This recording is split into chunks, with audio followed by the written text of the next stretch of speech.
Psychologists have been able to demonstrate to us that the psychology of a man differs than the psychology of a woman.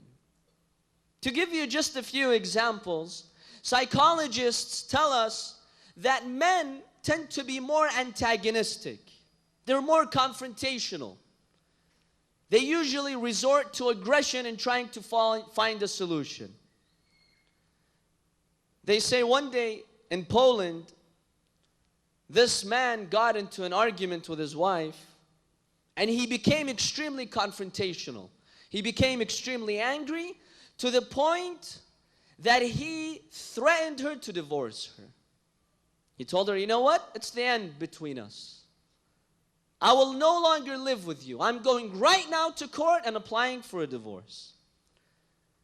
They were living in an apartment, so he comes down from the apartment. Now this poor woman, when she heard these vicious words from her husband, she lost hope from this world. She got so depressed to the point where she decided to commit suicide by jumping from her apartment building.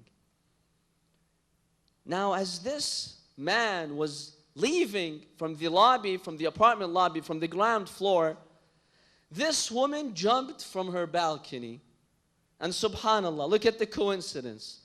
As she jumps and as he is coming out from the building, she falls directly on her husband. She survives and he ends up dying.